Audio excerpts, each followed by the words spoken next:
Hello and welcome to Breaking Bread with Rivaj Maharaj, where, as we say, nothing is off the table. For today's episode, I want to talk about Donald Trump's remarks about NATO being a paper tiger and a coward. So, without further ado, let's get into it. Now, I've come across an article on Donald Trump's Truth Social, which I'm going to attach, where he says, without the USA, NATO is a paper tiger. They didn't want to join the fight to stop a nuclear powered Iran. Now the fight is militarily won, with very little danger for them. They complain about the high prices of oil they are forced to pay, but they don't want to help open the Strait of Hormuz. A simple military maneuver that is the single reason for the high oil prices. So easy for them to do, with so little risk. Cowards. And we will remember President Donald J. Trump. Now, the reason I flag this is because Donald Trump is openly berating the Europeans. The Europeans are having their moment of glory, which I did say when this debacle first happened. I made a video earlier talking about how the Europeans are going to shoot themselves in the foot by behaving in this manner. Because this is a tit-for-tat game they're playing regarding Greenland, regarding Davos, regarding the Munich conference, regarding Trump's overall position together with his administration on the backward nature of current European regimes and their policies. And this type of ego, massaging and, oh, he did that to us, we're going to do this, is dangerous. Because this is not playground politics anymore. This is not little schoolgirls in kindergarten fighting on the playfield. Here you're dealing with billions of people's lives, livelihoods, families. And if you are prepared to behave in this childish manner at this level, then it's disastrous for the entire world, but even more disastrous for you who's playing this game. And the reason I say this is because Donald Trump is not a forgiving person. He will remember. But not only that, there is a fair segment of the United States society that realizes that them having to have carried the can for NATO up until now was unfair. They're now urging NATO to do things on its own. However, you hear commonly Americans say, we go without so Europe can have. We cut back on our social programs so Europe can implement these fancy social programs within Europe itself while we pay for NATO. And this detesting of European values and European behavior towards NATO, towards the United States in terms of NATO budgetary expenditure, is something that is there. And it is bipartisan.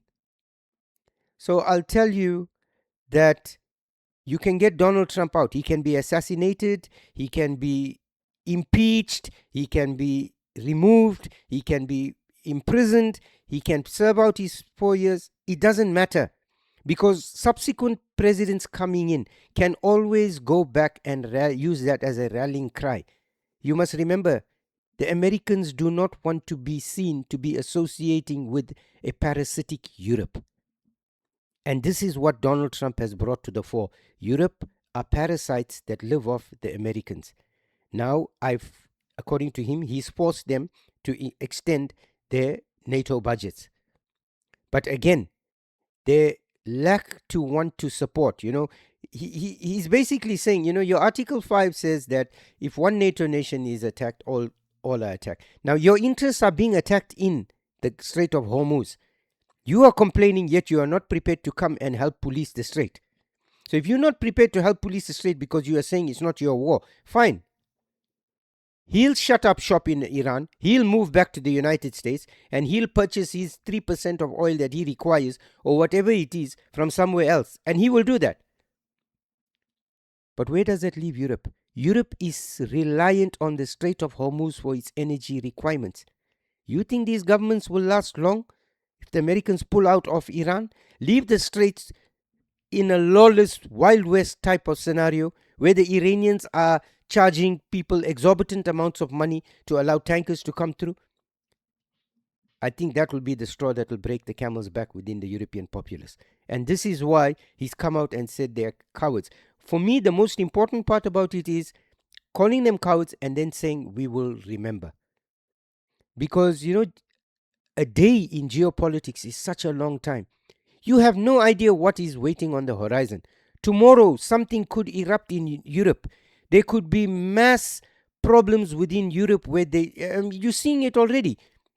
Viktor Orban refusing to remove his veto from the money going to Ukraine.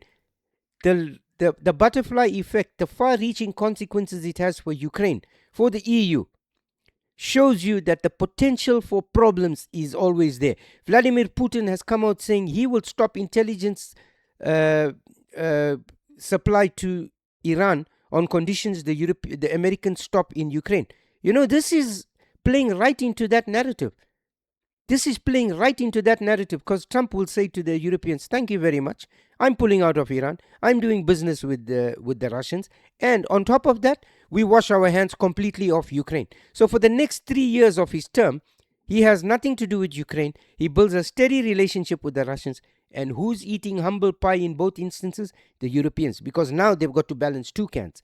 Ukraine, which they cannot do on their own, and the debacle with Iran. If you look at it, the Iranians are not allowing any other tankers through except Indian, Pakistani, and Chinese ships, right? They've now done a deal with the Japanese.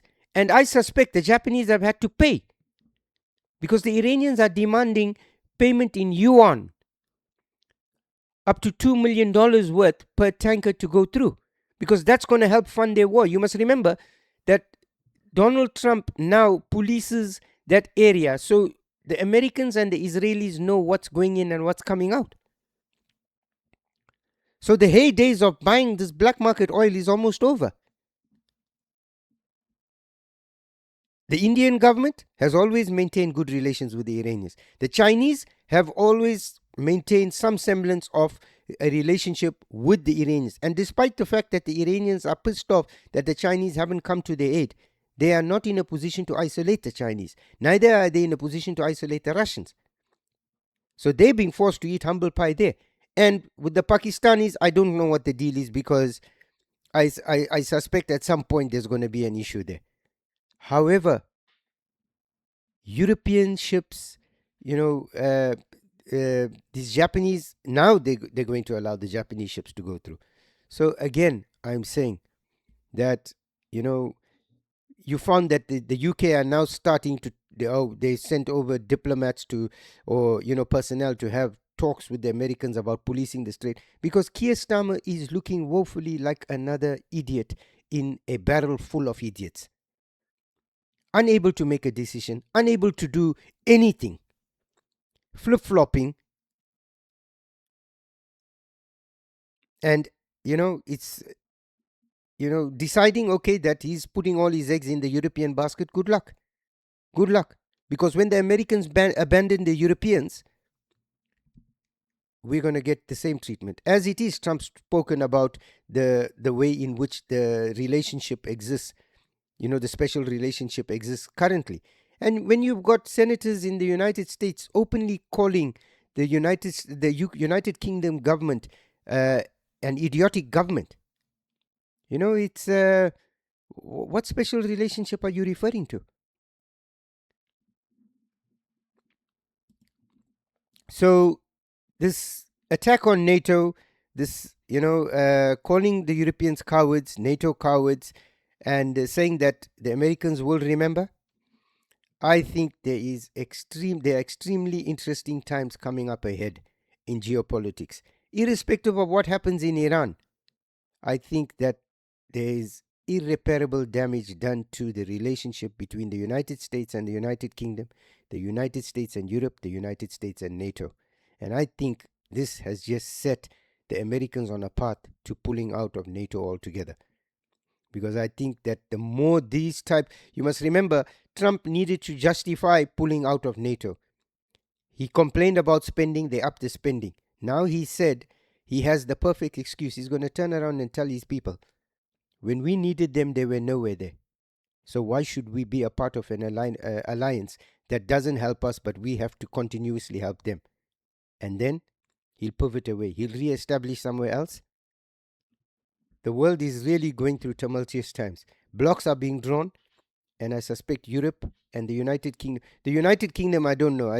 The once great hegemon that we were, I think that's all gone.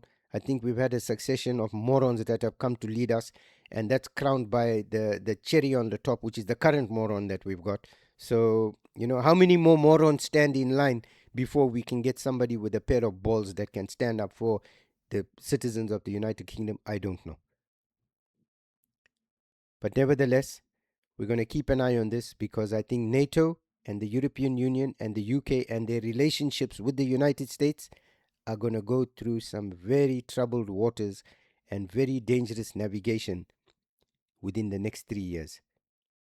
So I want to thank you for spending time with us on this episode. We look forward to seeing you in the next episode.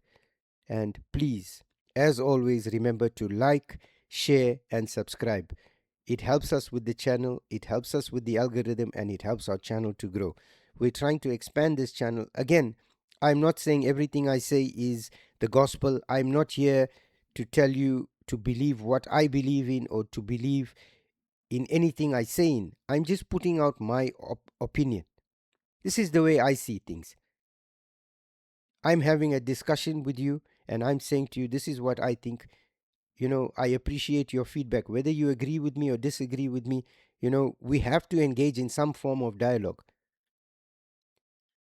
because dialogue is what helps avert all these issues that we're currently going through. So, again, thank you, and we really appreciate your subscription.